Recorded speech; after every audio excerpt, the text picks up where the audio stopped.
Morning students. आज हम कक्षा 7 की व्याकरण की किताब के पहले अध्याय भाषा, बोली, लिपि एवं व्याकरण के विषय में बात करेंगे।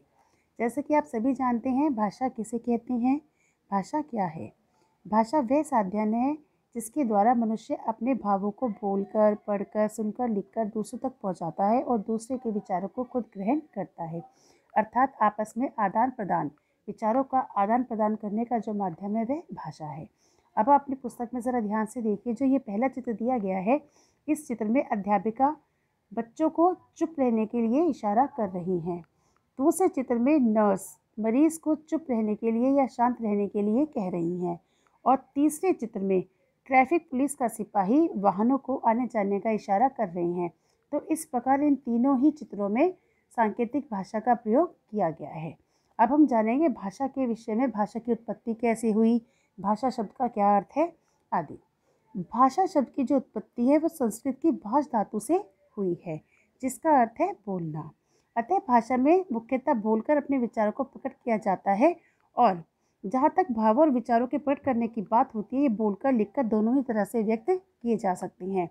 अब हम पूरी तरह से जो भाषा की परिभाषा देंगे तो वह यह है, भाषा वह साधन है जिसके द्वारा मनुष्य अपने भावों तथा विचारों को बोलकर तथा लिखकर और दूसरों तक पहुंचाता है और दूसरों के विचारों को ग्रहण करता है। अब देखते हैं भाषा के रूप। भाषा के मुख्य दो रूप हैं, पहला मौखिक भाषा और दूसरा लिखित भाषा।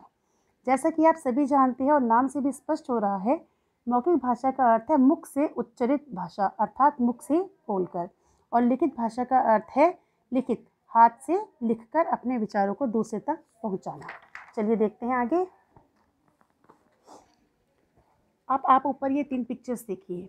पहली पिक्चर में समाचार चल रहे हैं, दूसरी पिक्चर में नेताजी भाषण दे रहे हैं और तीसरी पिक्चर में सब्जी वाला सब्जी बेच रहा है। तो इन तीनों ही चित्रों में मौखिक भाषा का प्रयोग हो रहा है।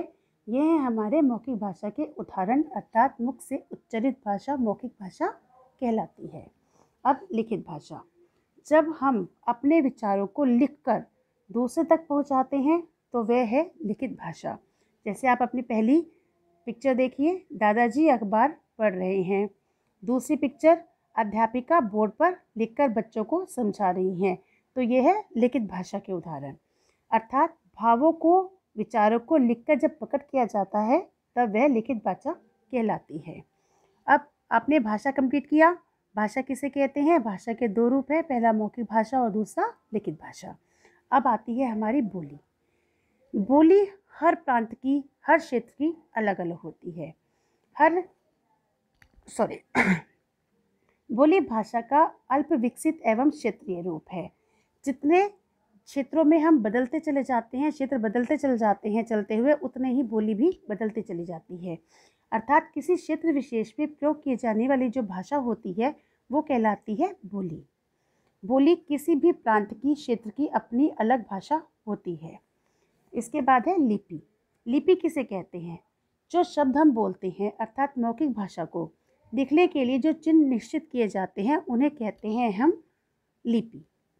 अर्थात मौखिक ध्वनियों को लिखित रूप में प्रकट करने के लिए निश्चित किए गए चिन्हों की व्यवस्था को हम लिपि कहलाते या कहते हैं। इसके बाद देखिए, अब लिपि भी हर भाषा की अपनी एक अलग होती है।